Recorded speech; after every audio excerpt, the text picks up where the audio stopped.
organisasi, baik itu organisasi pelajar maupun organisasi massa yang lain, ini suatu pelatihan sekaligus satu praktek untuk menata diri. Berorganisasi adalah untuk menata diri, membentuk satu tindakan itu seperti organ badan yang kita miliki.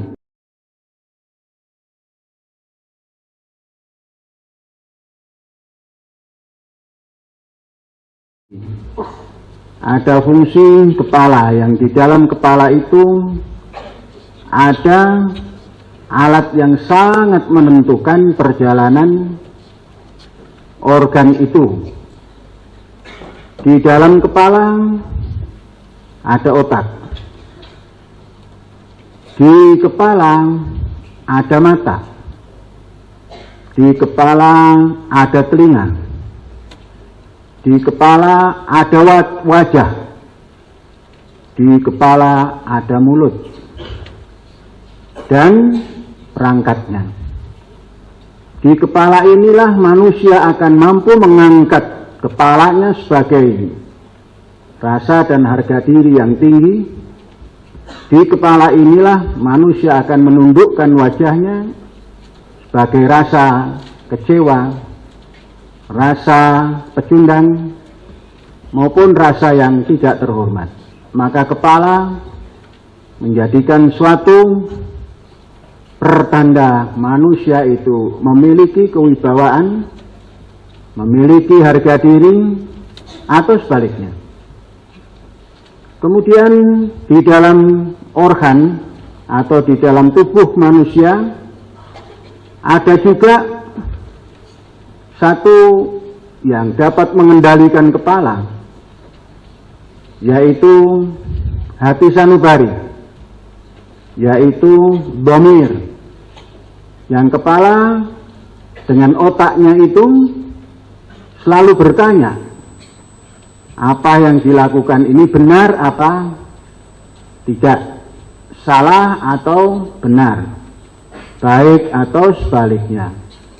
Biasanya otak yang selalu bergerak cepat ini bertanya kepada dhamir, pada batin seseorang. Nah, ini adanya tidak nampak, sama halnya dengan adanya otak.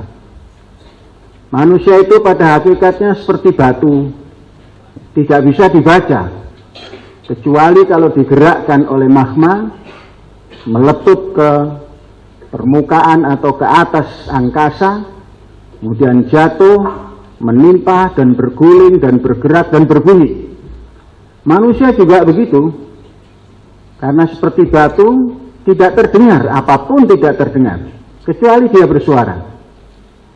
Manusia seperti benda mati lainnya, seperti benda padat lainnya, tidak bisa diduga, kecuali dia berisyarat.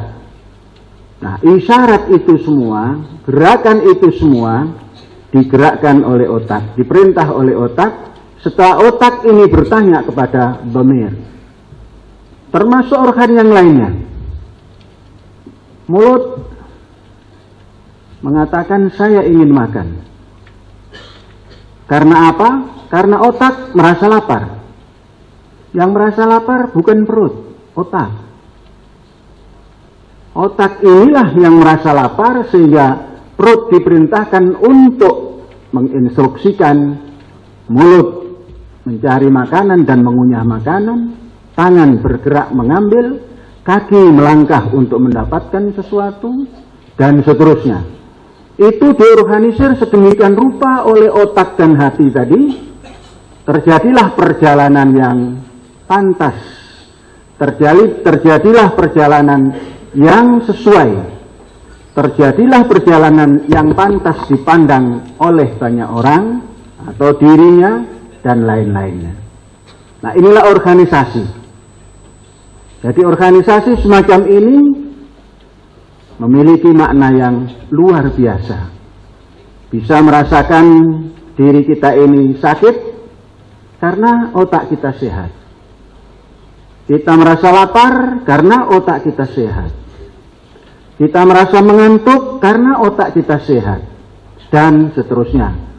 Maka berorganisasi, pimpinan itu sebagai kepalanya, sebagai otaknya, sebagai sesuatu yang bisa memberikan perintah, dan sebagai sesuatu yang bisa merasakan ini baik, ini buruk, ini panas, ini dingin, ini pahit, ini asin, dan sebagainya.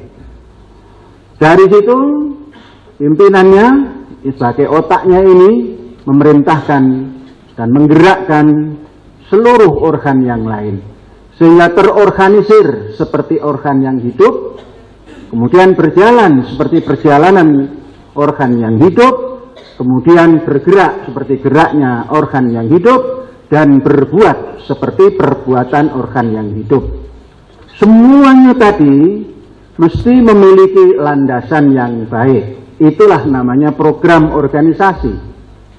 Program organisasi adalah landasan yang baik untuk bergerak anggota organisasi itu. Kemudian memiliki tujuan. Program dibuat untuk mencapai tujuan. Tujuan itulah sampainya seseorang dan organisasi itu masuk dalam peradaban kehidupan. Dan manusia yang seperti itu, yang memiliki organisasi yang baik, memiliki program yang baik, mempunyai tujuan yang baik, itulah manusia yang adil. Itulah organisasi yang adil. Jadi keadilan manusia diukur dari bagaimana dia memanage dirinya.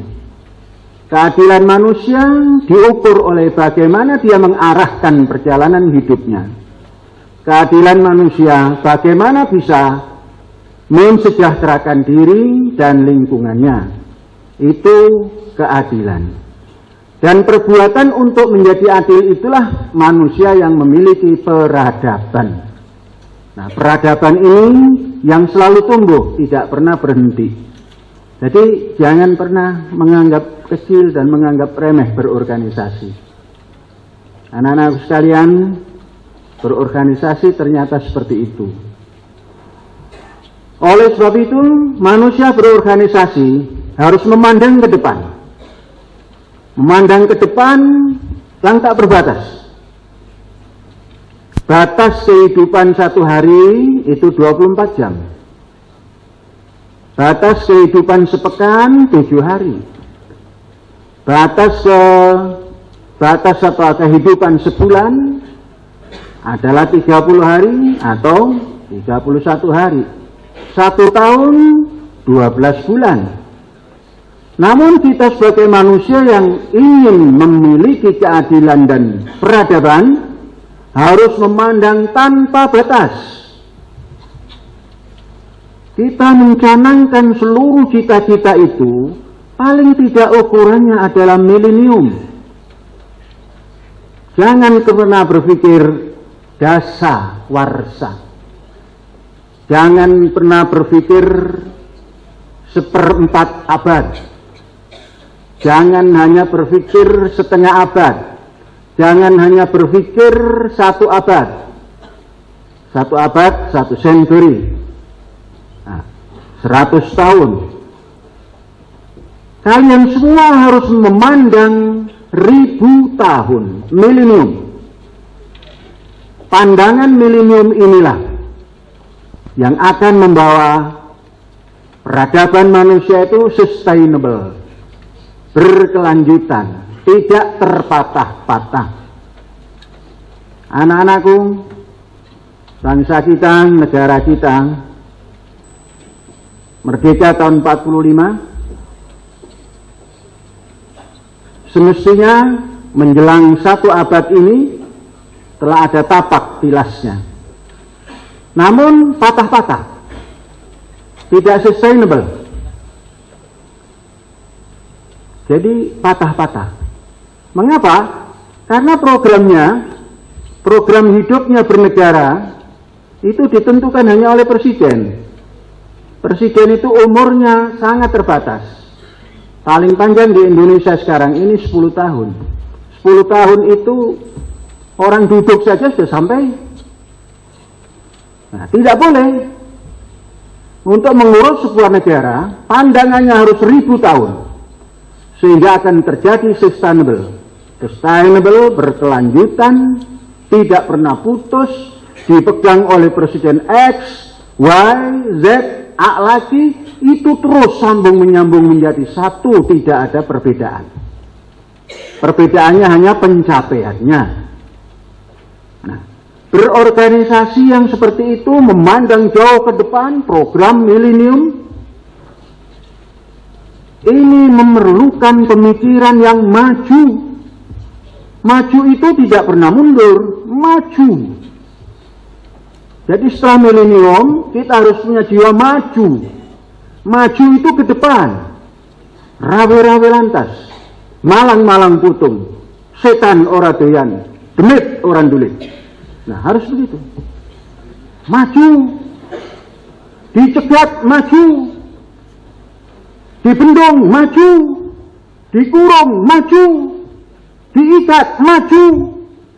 Jangan pernah mundur. Jangan pernah berhenti. Maju. Itu manusia berperadaban. Dan itu manusia yang memiliki sustainable, gerak yang tidak pernah berhenti. Seperti tidak pernah berhentinya hari. Siang, malam, siang lagi, malam lagi, siang lagi, malam lagi. Tidak pernah berhenti. Nah, manusia yang berperadaban, mandang ke depan, jauh, minimal, milenium, kemudian maju, kemudian berpikir tentang manusia itu sendiri. Berpikir maju ke depan, atau berpikir 1000 tahun, atau milenium tahun, kemudian maju, tapi manusianya tidak membekali diri, itu nanti pasti akan nyebur. Masuk jurang, terbakar, atau laparan, macam-macam. Maka harus dipikir manusia. Manusia ini intinya adalah manusia yang memiliki peradaban. Peradaban itu intinya adalah pendidikan.